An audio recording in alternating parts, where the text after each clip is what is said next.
1946년에 제작된 영화 중에 우리 생애 최고의 해라고 하는 영화가 있습니다. 아마 보신 분들은 아무도 없을 것 같은데요. 사진 한번 띄워주시겠습니까? 우리 생애 최고의 해라는 영화 1946년에 나왔는데, 영화의 내용은 2차 세계대전 중에 해롤드 러셀이라고 하는 군인의 실화를 바탕으로 제작된 영화입니다. 러셀은 전쟁 중에 포탄에 맞아서 두 팔을 잃게 됩니다.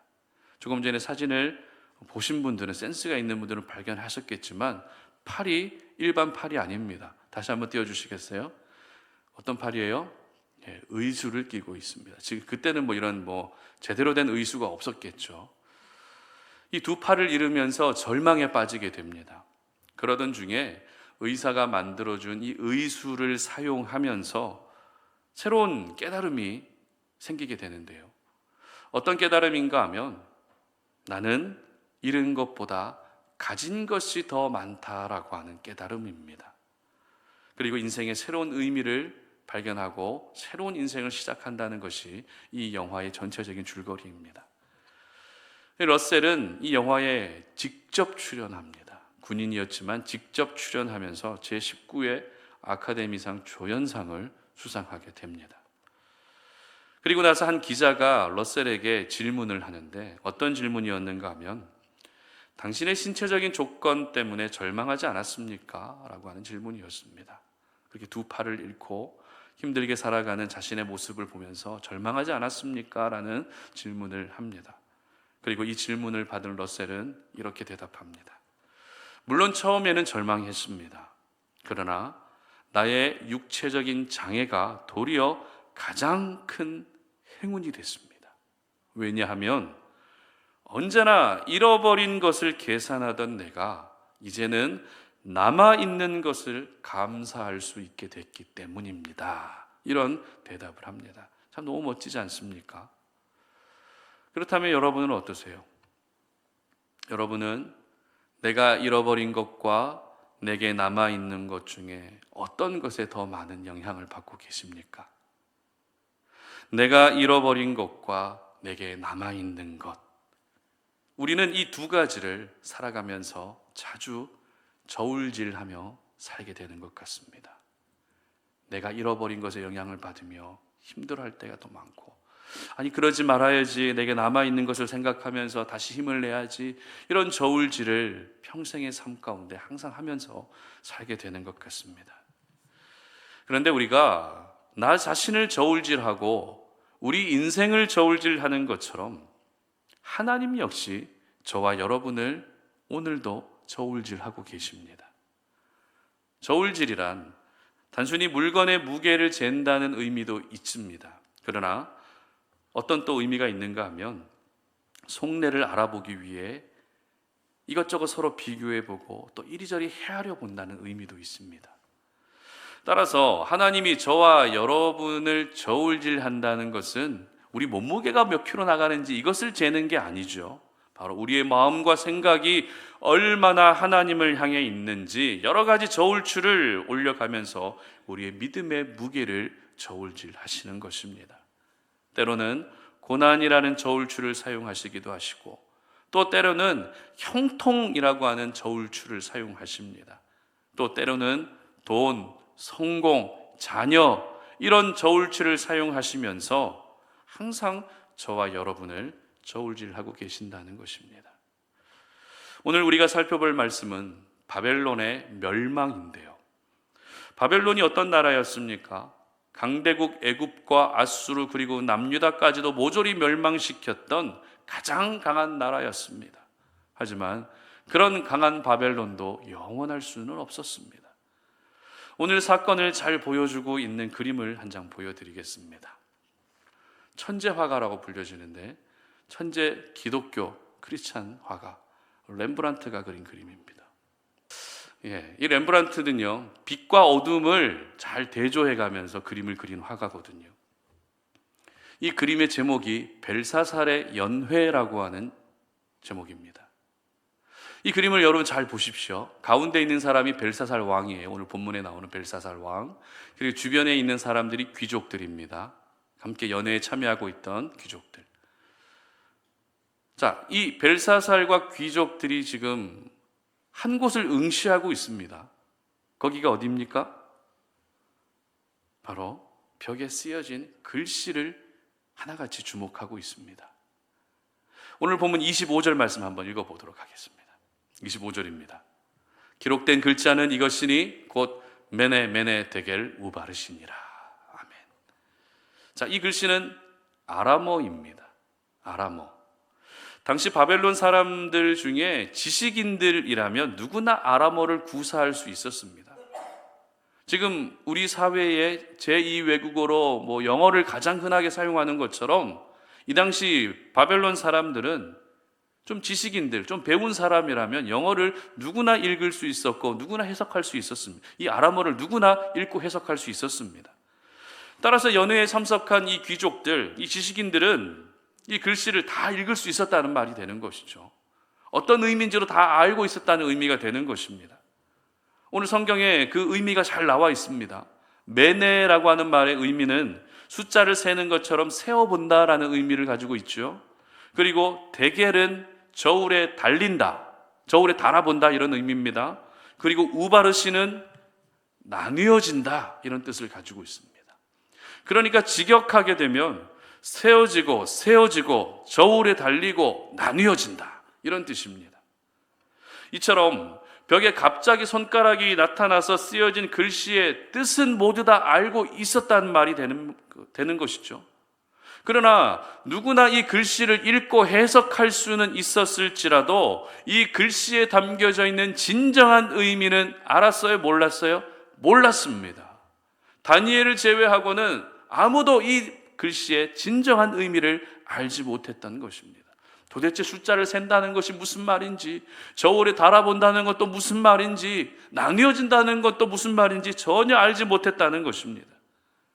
그렇다면 이 글씨 속에 담겨진 진정한 의미, 하나님이 이 글씨를 벨사살 왕과 귀족들에게 보여주시면서 하고자 하셨던 말씀은 무엇이었을까요? 그것이 바로 바벨론의 멸망이었습니다. 크고 강력한 제국 바벨론의 멸망을 이 글씨를 통해 선고하셨던 것입니다. 특별히 오늘 저희들은 바벨론의 멸망이 선고될 때에 이 메네 데겔 우바르신이라고 하는 이 글씨를 통해서 선고됐는데 이 글씨 중에서도 데겔이라고 하는 단어에 좀 주목해 보려고 합니다. 데겔의 의미가 뭐라 그랬죠? 저울에 달아본다라는 의미입니다. 그렇다면 오늘 본문에서 하나님이 저울질한 사람은 누구입니까? 벨사살 왕입니다. 바벨론의 벨사살 왕. 그런데 하나님은 오늘 저와 여러분 역시 저울질하고 계신다는 것입니다. 본문에서는 벨사살 왕을 저울질하셨지만 오늘 하나님께서는 앞서 말씀드렸던 것처럼 저와 여러분을 항상 저울질하고 계신다는 것입니다. 그러므로 지금 이 말씀을 듣는 저희 모두는 내가 지금 하나님의 저울대 위에 올라가 있다라고 하는 그 긴장감을 가지고 말씀을 받아들일 수 있었으면 좋겠습니다. 오늘 저희들에게 주시는 영적 교훈을 찾아보도록 하겠습니다. 첫 번째는 하나님을 저울질하지 말아야 한다는 것입니다. 22절과 23절 상반절 읽어봅니다. 벨사살이여, 왕은 그의 아들이 되어서 이것을 다 알고도 아직도 마음을 낮추지 아니하고 도리어 자신을 하늘의 주제보다 높이며. 아멘. 작년 여름 한 어시장 상인들이 고객 신뢰 회복을 위한 자정대회를 열었던 일이 있습니다. 소위 말해 저울치기를 비롯한 여러 가지 상술로 어시장에 찾아오는 고객들의 신뢰가 완전히 바닥이 됐기 때문입니다. 이런 일이 있게 되면 일단 무게를 잴 때 우리는 어떻게 하죠? 반신반의하는 마음으로 눈금을 뚫어져라 쳐다보면서 이 눈금이 제대로 됐는지 계속 주목하게 됩니다. 이 저울치기가 얼마나 교묘하게 이루어지는가 하면 수산시장에서 킹크랩 이런 걸 사게 되면 그 곳곳에다 사이사이에다 얼음을 막 끼워놔요. 그래서 무게를 조금이라도 더 나가게 하고, 그런 식으로 눈금도 조절하고, 이런 저울치기가 너무 많이 일어나니까 내가 뭐 회 한 접시 먹고 싶어도, 어떤 생선을 사고 싶어도 그 무게를 잴 때 정말 이 무게가 제대로 된 무게인가? 반신반의하는 모습으로 보게 된다는 것입니다. 마음 같아서는 내가 직접 무게를 재봐야 되겠다, 이런 생각까지 들게 되는 것이죠. 그러면 여러분, 질문합니다. 여러분은 저울질 하는 것과 저울질 당하는 것 중에 어떤 것이 더 좋으십니까? 저울질 하는 것과 저울질 당하는 것 중에 어떤 쪽이 더 좋으세요? 당연히 내가 직접 저울질 하는 것이 좋습니다. 저울질 당하는 것을 좋아하는 사람은 아무도 없습니다. 이렇게 저울질 당하는 것보다 저울질 하는 것을 더 좋아하는 우리는 삶 속에서 자연스럽게 어떤 모습으로 나타나는가 하면 상대방을 비판하고 판단하는 모습으로 나타나게 되는 것이죠. 그래서 내가 가지고 있는 저울대 위에 이 사람도 올려보고 저 사람도 올려보면서 그렇게 저울질을 하는 것이 우리의 일상이 되어가고 있습니다. 그런데 어떤 사람을 저울질하는 것도 그렇게 건강하고 좋은 것은 아니지만 우리는 하나님을 저울질할 때가 있다는 것입니다. 오늘 본문의 다니엘은 글씨의 진정한 의미를 해석해 주기 위해서 벨사살의 영적 상태를 먼저 진단해 줍니다. 영적 진단이란 어떤 진단이었는가 하면 벨사살이 지금 마음을 낮추지 않고 있다는 것이었습니다. 그리고 자기 자신을 하나님보다 더 크게 높이고 있다는 것이었습니다. 자, 이 진단에 대한 정확한 이해가 있기 위해서는 벨사살의 선친이었던 느부갓네살이 어떤 사람이었는지를 찾아볼 필요가 있는데요. 새벽 예배 때 우리가 살펴본 것처럼 느부갓네살은 하나님이 2번에 걸친 꿈을 통해서 앞으로 일어나게 될 일을 말씀해 주신 특별한 사람입니다. 하나님이 선택하신 백성, 남유다 백성을 멸망시킬 도구로 사용하신 사람이 느부갓네살입니다. 첫 번째 꿈에서는 한 큰 신상을 보게 됩니다. 여러 가지 재료로 섞여져 있는 큰 신상을 보게 되고, 두 번째 꿈에는 그 크기가 하늘에 닿을 만큼 큰 나무를 보게 됩니다. 이 두 꿈에서 나온 큰 신상과 큰 나무는 모두 다 느부갓네살을 상징하는 것이죠. 그러나 아무리 크고 화려한 신상, 아무리 크고 멋진 나무라 할지라도 영원할 수 없다는 것이 이 두 꿈에 대한 공통된 해석이었습니다. 그래서 느부갓네살은 위기의식을 느끼면서 잠시 하나님을 인정하는 듯 했지만 여전히 교만해집니다. 그 마음이 온전히 하나님을 향하지 못하면서 결국 왕위가 폐하여지게 된 것입니다. 자, 그러면 이것을 지켜본 느부갓네살의 아들 벨사살은 어떻게 하는 것이 맞을까요? 아버지의 모습을 지켜보면서 벨사살이 취해야 했던 행동은 어떤 행동이었을까요? 적어도 아버지의 실패를 보면서 그것을 반면교사 삼고 자기 마음은 더욱 낮추고 만왕의 왕이신 하나님을 높여드리는 것이 내가 살 수 있는 길입니다. 그러나 오늘 본문 22절 하반절 함께 읽어보도록 합니다. 이것을 다 알고도 아직도 마음을 낮추지 아니하고, 아직도 마음을 낮추지 않았다는 것입니다.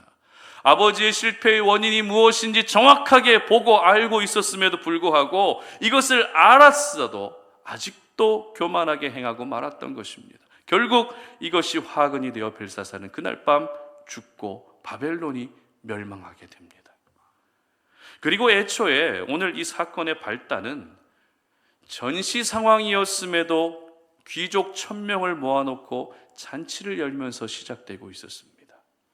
지금 물론 세계에서 가장 강한 나라는 바벨론입니다. 그러나 그 바벨론을 위협하는 신흥 강국이 등장했습니다. 바로 메데바사 연합군입니다. 지금 바벨론 군대와 메데바사 연합군 군대가 서로 대치하고 있는데 왕이 지금 뭘 하고 있어요? 귀족들 1000명을 불러 모아놓고 잔치를 열고 있습니다. 제정신이 아니죠. 그리고 또 잔치 자리에서 어떻게 행동하고 있죠? 하나님의 거룩한 성전에서 탈취해왔던 여러 가지 그릇들을 가지고서 그 그릇에 술을 부어서 마시는, 하나님을 기만하는 행위까지 하게 됩니다. 그리고 23절 하반절도 우리가 함께 읽어봅니다. 시작. 도리어 왕의 호흡을 주장하시고 왕의 모든 길을 작정하시는 하나님께는 영광을 돌리지 아니한지라. 아멘. 무슨 말입니까? 호흡을 주관하고 계시는 분은 하나님, 그러니까 내가 살고 죽는 것은 하나님의 주권과 하나님의 손에 달려 있다는 것인데, 그러나 벨사살은 자기 영광에 취해서 내 힘으로 얼마든지 잘 살 수 있고 하나님이 나를 아무리 나를 죽이려 하신다 할지라도 나는 절대 죽지 않는다라고 하는 심각한 착각에 빠져 있었던 것입니다. 벨사살의 이러한 모습들, 이와 같은 어리석음이 바로 하나님을 저울질하고 있었던 모습이었습니다. 지금 자기가 하나님의 저울대 위에 올라가 있는데도 그것을 깨닫지 못하고 자기가 가진 저울에 내가 올라가 있고, 그리고 하나님을 양쪽에 올려놓습니다. 그리고 하나님보다 내가 더 무겁고 하나님보다 내가 더 크고 내가 하나님보다 더 위대하다라고 하는 저울질을 하고 있었던 것입니다. 이 저울질이 결국 멸망으로 이어지고 말았던 것입니다. 그렇습니다. 우리는 저울질 하는 사람이 아니라 저울질 당해야 하는 사람입니다. 당한다라는 말의 어감이 조금 불편할 수 있지만 우리는 저울질 할 수 있는 사람이 아닙니다. 우리는 그저 하나님의 저울대 위에 올라가 있을 뿐입니다. 그런데 왜 자꾸 우리가 하나님을 저울질하고 있는지 우리의 모습을 돌아볼 수 있었으면 좋겠습니다. 나는 하나님 저울질한 적 없는데요, 이렇게 생각하실 수도 있지만, 하나님을 저울질한다는 것은 어떻게 말할 수 있는가 하면, 오늘 본문의 벨사살처럼 내가 가진 저울대가 있다면 그 저울대 한쪽에는 나를 올려놓고 내 자아를 올려놓고 또 한쪽에는 하나님을 올려놓습니다. 그리고 의도적으로 내가 올라가 있는 저울대로 자꾸 무게를 기우는 겁니다. 내가 더 중요하지, 하나님보다 내가 더 중요하지, 하나님의 기쁨보다 내 행복이 더 중요하지, 내가 의도적으로 저울줄을 자꾸 저울대 쪽으로, 내 쪽으로 향하게 하는 것입니다. 마치 하나님을 나를 위해 존재하는 분으로 여기는 것이죠. 필요할 때만 하나님을 의지하는 전형적인 우리의 안 좋은 습관들이 바로 하나님을 저울질하는 모습인 것입니다. 그리고 세상과 하나님을 같이 저울대 올려놓습니다. 그리고 어떻게 합니까? 세상이 더 즐거워, 이게 하나님을 저울질하는 것입니다. 성공과 하나님을 같이 올려놓고, 그래 내가 성공하는 게 더 중요하지, 이렇게 하나님을 저울질합니다. 돈과 하나님을 같이 올려놓고, 그래 돈이 있어야 살 수 있지, 이렇게 또 하나님을 저울질합니다. 그 외에도 어떤 것들을 올릴 수 있을까요? 나의 행복을 올릴 수도 있고 내 자녀들을 올릴 수 있고, 그렇게 나와 관련된 많은 것들을 올려놓고 반대쪽에는 하나님 올려놓으면서 하나님보다 내가 올려놓은 것들이 더 중요하지라고 이렇게 하나님을 저울질하며 살 때가 있다는 것입니다. 그러나 여러분, 우리 하나님은 절대 우리에게 저울질 당하는 분이 아니십니다. 우리 하나님은 우리의 저울질을 당하는 분이 아니라 우리를 오히려 저울질하는 분이라는 사실을 절대 잊지 않으셨으면 좋겠습니다. 사자성어 중에 주객전도라는 말이 있습니다. 주인과 손님의 위치가 서로 바뀐다는 의미인데요, 저울대가 있으면 그 저울대의 주인은 내가 아니라 하나님입니다. 나는 그 저울대에 올라가 있는 손님일 뿐입니다. 그런데 하나님을 저울질하는 순간 어떻게 됩니까? 주객전도 상황이 일어나게 되는 것입니다. 내가 마치 주인인 것처럼, 내가 마치 왕인 것처럼 그렇게 살아가게 되는 것입니다.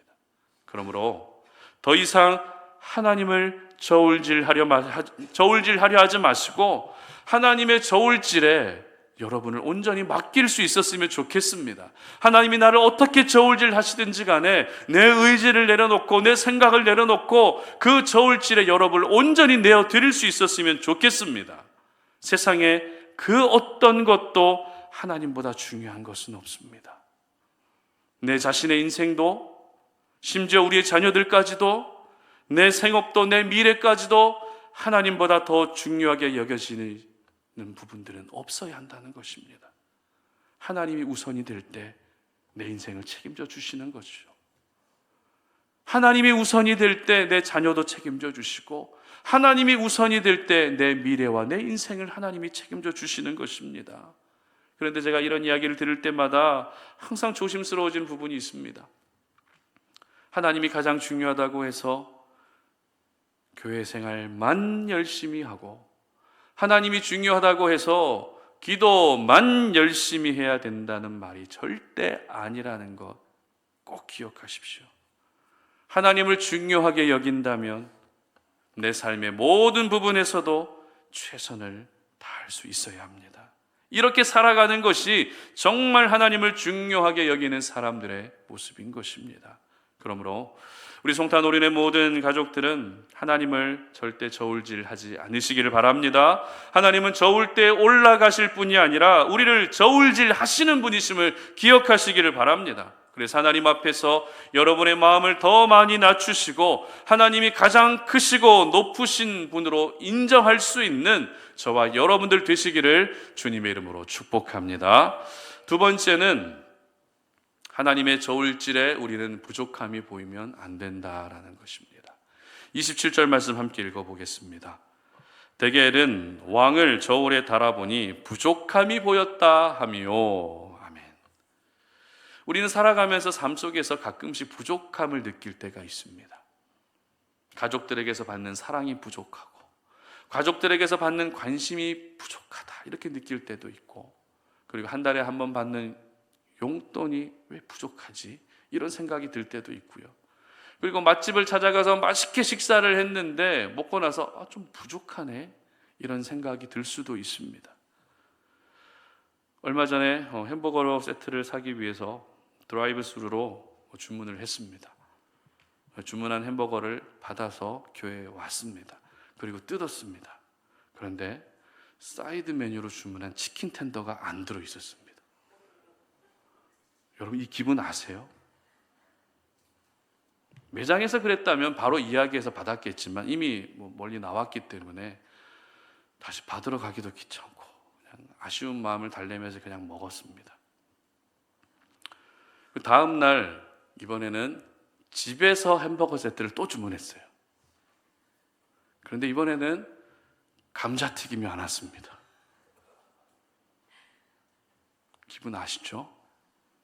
한 번만 이 일을 당해도 기분이 별로 안 좋은데 이틀 연속 이 일을 당하니까 제 머릿속으로 별 희한한 생각이 다 스쳐 지나갔습니다.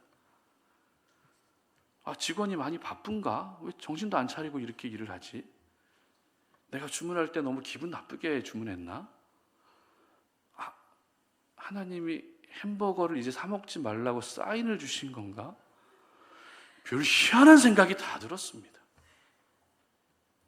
이처럼 우리는 내가 원하는 것에 부족함을 겪게 되면 그 부족한 것 때문에 여러 가지 감정이 교차하게 되는 것 같습니다.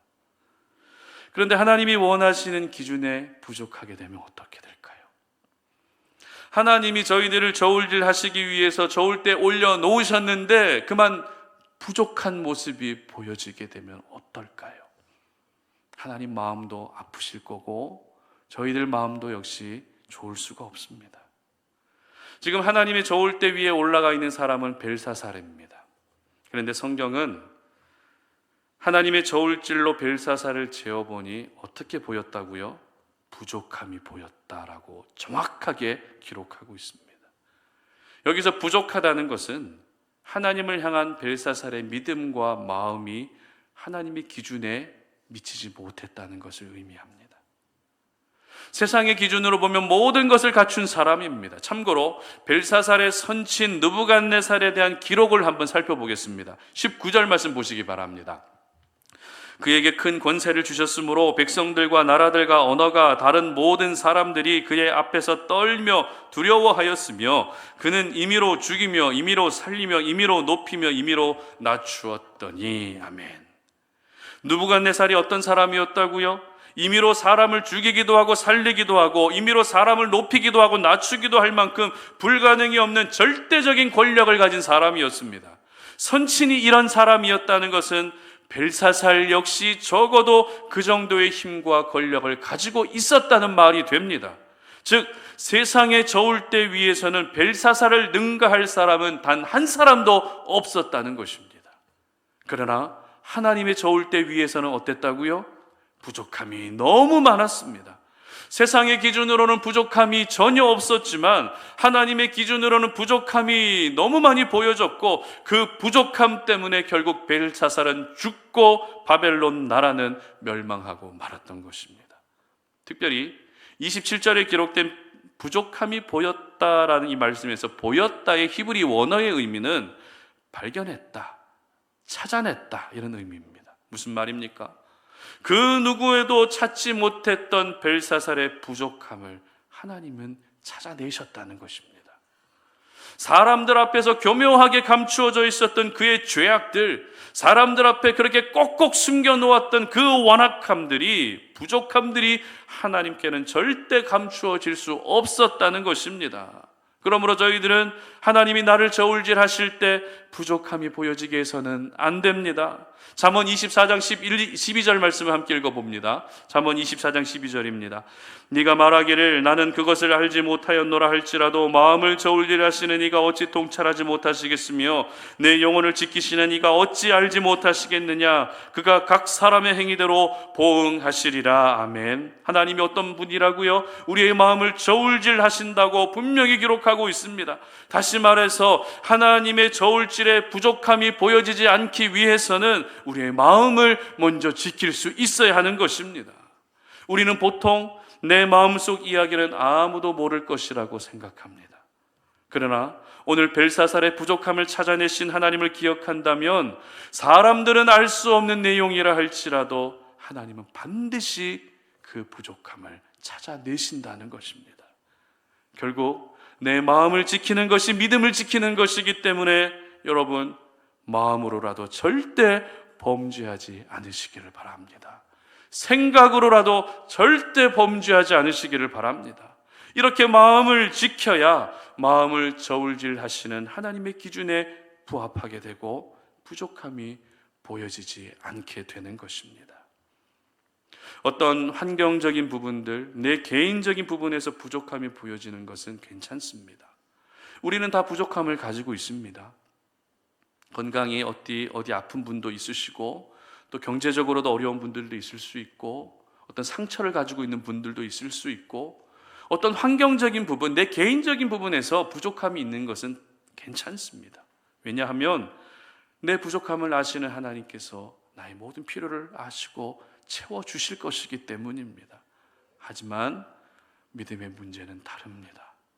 믿음에 대한 부분은 하나님이 정하신 기준이 따로 있습니다. 그래서 내 기준으로만 신앙생활하게 되면 결국 부족함이 보여질 수밖에 없습니다.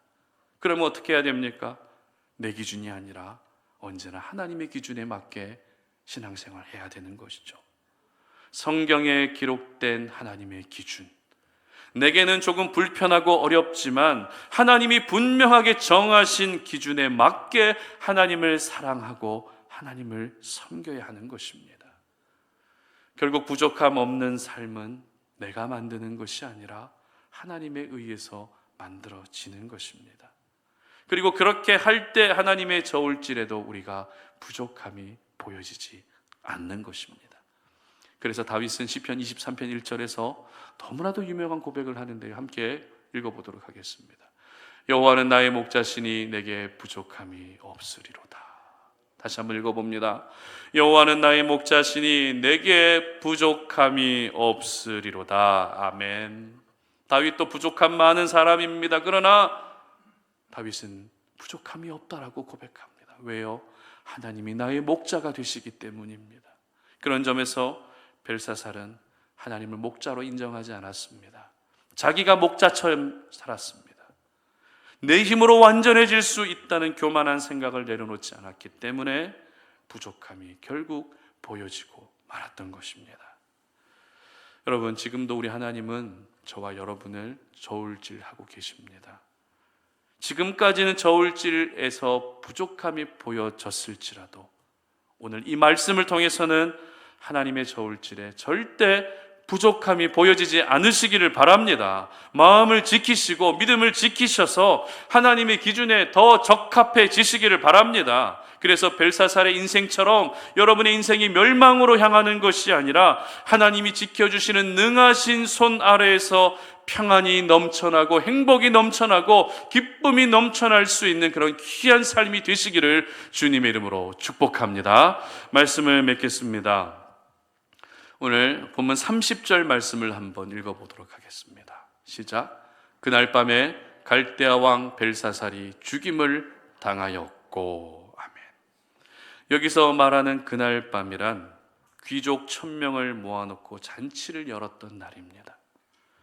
그런데 즐기기 위한 잔치가 죽음의 잔치가 되고 말았습니다. 웃고 떠들며 마시며 그렇게 자기 기쁨에 취해서 보내야 될 잔치가 멸망의 잔치가 되고 말았습니다. 이것을 보면 하나님은 나를 위한 잔치마저도, 내가 세상의 기쁨에 취해서 그렇게 세상 속에서 즐거워하고 있어도 한순간에 그것을 죽음의 잔치로 바꾸어 버릴 수 있을 만큼 위대하신 분이라는 사실을 깨달을 수 있어야 합니다. 느부갓네살과 벨사살이 성경에 기록하기를 어떤 사람이라고 했죠? 임의로 사람을 죽이고, 임의로 사람을 살리고, 임의로 사람을 높이고, 임의로 사람을 낮출 수 있는 그런 전능한 사람으로 성경은 묘사하고 있습니다. 그러나 그 느부갓네살과 벨사살의 인생을 다스리신 하나님을 보게 되면 진짜 사람을 죽이고 살리는 분, 진짜 사람을 높이고 낮추시는 분은 느부갓네살이 아니라 벨사살이 아니라 바로 하나님이셨다는 사실을 우리는 깨닫게 되는 것입니다. 그러므로 더 이상 여러분 하나님을 저울질하지 않으시기를 바랍니다. 그 어떤 것과도 하나님을 비교하지 않으시기를 바랍니다. 여러분이 가지고 있는 그 저울대에 여러분의 많은 것들을 올려가면서 하나님을 절대 비교하지 않으시기를 바랍니다.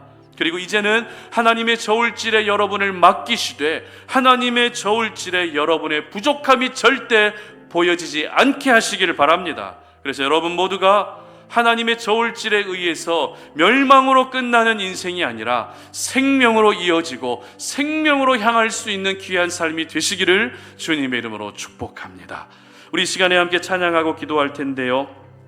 나 주님의 기쁨 되기 원하네 라는 찬양인데, 이 찬양을 통해서 하나님, 내가 영원히 하나님의 기쁨이 되기를 원합니다. 하나님의 저울질을 받을 때마다 하나님의 기쁨이 되기를 원합니다 라고 하는 마음의 고백을 담아서 함께 찬양하도록 하겠습니다.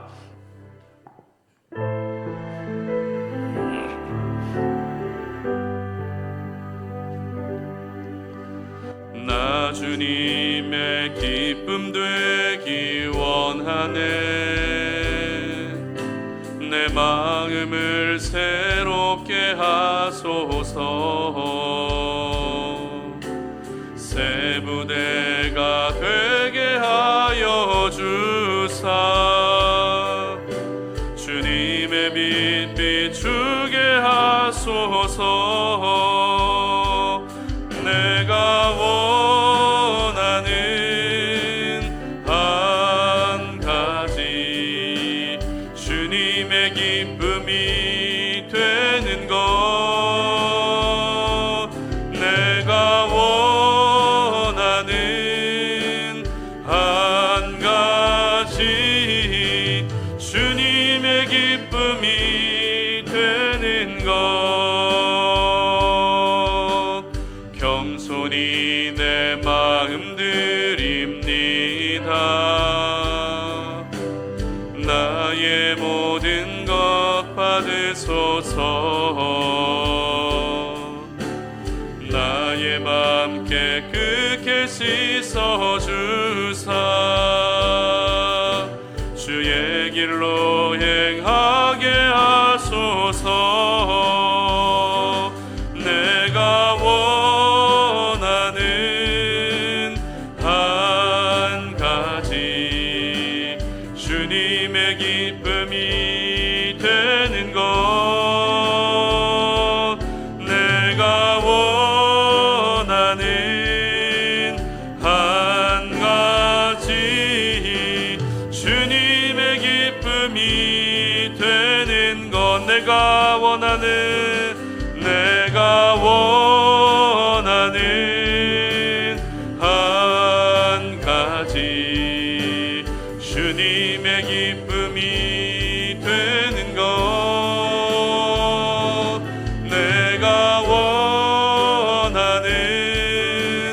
한 가지 주님의 기쁨이 되는 것. 아멘. 우리 시간에 함께 기도하며 나아가겠습니다. 하나님은 오늘도 저와 여러분을 저울질하고 계십니다. 벨사살 왕만을 저울질하신 것이 아니라 오늘을 살아가는 저희 모두를 저울질하고 계십니다. 그런데 그 저울질 하시기 위한 목적은 우리를 멸망하고 멸망시키고 우리를 무너뜨리기 위함이 아니라 우리를 살리시고 우리의 믿음을 매 순간 점검해 주시기 위해서 그렇게 저울질하고 계시는 것입니다. 우리는 너무나도 지금까지 하나님을 너무 저울질을 하며 살았습니다. 하나님을 너무 많이 비교했습니다. 그 어떤 것과도 비교할 수 없는 하나님을 나의 행복을 비교하고 내 성공을 비교하고 내 환경을 비교하고 내 자녀를 비교하고 세상을 비교하면서 하나님보다 그러한 것들을 더 중요하게 여기며 살아왔던 우리의 모습들, 벨사살이 바로 그렇게 하나님을 저울질하다가 멸망으로 끝나고 말았던 것입니다. 그러므로 이 시간 기도할 때 하나님, 내가 그 어떤 것과도 이제는 하나님을 비교하지 않겠습니다. 하나님, 내가 절대 하나님을 저울질하지 않겠습니다. 이제는 내가 하나님의 저울질에 내 자신을 맡기겠습니다. 하나님의 저울질에 부족함이 보이지 않게 하여 주시옵소서. 내 마음을 지키고 내 믿음을 지키겠사오니 내가 하나님의 저울질에 그 기준에 미달되는 일들이 생기지 않게 하여 주시옵소서. 그래서 내가 언제나 하나님의 기쁨이 되는 삶을 살게 하여 주시고, 그렇게 하나님의 저울질에 의해서 내가 멸망으로 향하는 인생이 되지 않게 하시고, 오히려 하나님께서 허락해 주시는 놀라운 은혜가 내 삶 가운데 날마다 나타날 수 있게 해달라고, 내가 살아가는 모든 삶의 현장에서 필요한 모든 것들을 공급해 주시고, 사망의 음침한 길을 거닐고 있다 할지라도 그 가운데서도 나를 살려주시는 은혜를 경험할 수 있게 해주시고, 이 세상의 위협 앞에서도 무너지지 않게 해달라고 이 시간 다 함께 주여 한번 외치고 기도하며 나아갑니다. 주여, 하나님 아버지 감사합니다. 오늘 이 시간 우리가 주의 말씀을 우리의 마음에 깊이 새기며, 하나님 아버지, 우리가 아버지를 지금까지 저울질하며 살아왔던 우리의 연약한 모습들을 내려놓습니다. 하나님은 우리의 저울질을 당하는 분이 아니십니다. 하나님은 절대 우리에게 저울질 당하는 분이 아니라 우리를 오히려 저울질 하시는 분이심을 기억합니다. 아버지 하나님이 오늘 벨사살이 하나님의 저울질에 의해서 메네메네 대겔 우바르신 세어보고 또 세어봐도 저울에 달아보니 결국에는 부족함이 보여져서 나누어져 버렸던 벨사살의 인생에 우리의 인생이 되지 아니하게 하시고, 우리 사랑하는 송탄 우리의 모든 지체들은 하나님을 저울질하는 것이 아니라 하나님의 저울질에 우리의 의지를 맡기며 우리의 삶을 맡기고 우리의 자존심을 맡기고 우리의 모든 인격을 맡길 수 있는 저희들 되게 하여 주시옵소서. 그래서 이제는 하나님의 저울질에 아버지 하나님, 우리가 부족함이 보이지 않기를 원합니다. 지금까지는 부족함이 많이 보였다 할지라도 이제는 부족함이 보이지 않기를 원합니다. 세상적으로는 많은 부족함이 있어도 하나님이 그 모든 것들을 채워주실 것이기 때문에 세상적으로 부족함을 가지고 있는 것이 아버지 하나님 우리에게 문제가 되지 아니하게 하시고, 오히려 내 믿음의 부족함, 하나님을 사랑하는 마음의 부족함이 있다면 오늘 이 시간 우리의 마음을 지키고 믿음을 지켜서 하나님이 원하시는 기준으로 하나님을 섬기고 하나님이 성하신 그 기준으로서 하나님을 예배하며 나아갈 수 있는 저희들 되게 하여 주시옵소서. 아버지 하나님, 그래서 우리 송탄 우리의 모든 지체들이 하나님의 저울질에 의해서 아버지 하나님 사망으로 향하지 아니하게 하시고 생명으로 향할 수 있는 놀라운 은혜를 허락하여 주시옵소서. 살아계신 하나님, 오늘도 우리에게 주신 그 생명의 말씀을 우리의 마음에 깊이 새기며, 지금까지 우리가 어리석게 하나님을 저울질하며 살아왔던 우리의 지난 날들의 모습을 다 내려놓기를 원합니다. 하나님은 그 어떤 것과도 비교할 수 없는 분이신데, 어느 순간인가부터 나의 행복을 위해서, 나의 기쁨을 위해서 그렇게 하나님을 이용하고 하나님이 그렇게 나를 위해서 존재하는 분으로 그렇게 생각했던 우리의 연약함들을 이 시간에 모두 다 내려놓습니다.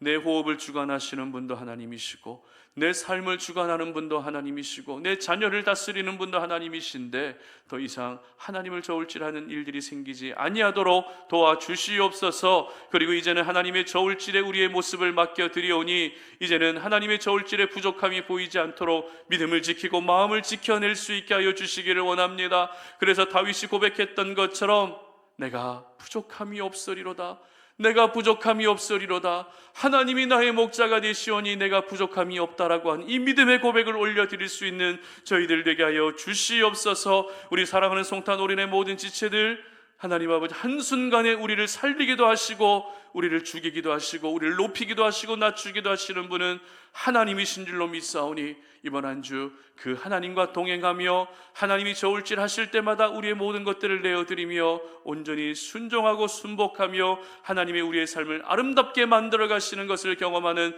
저희들 되게 하여 주시옵소서. 이제는 우리 주 예수 그리스도의 은혜와 하나님 아버지의 끝없는 사랑과 성령의 교통하심이 오늘 이 시간 주님의 말씀 앞에 우리의 모습을 돌아보며 이제는 더 이상 하나님을 저울질하지도 않게 하시고 이제는 하나님의 저울질에 부족함도 보여지지 않게 하여 주시어서 우리를 날마다 은혜 가운데 살게 하시는 하나님의 놀라운 은혜를 경험하기를 소망하는 우리 모든 송탄 올인의 가족들 머리 위에 이제로부터 영원토록 함께 하시기를 간절히 축원하옵나이다. 아멘.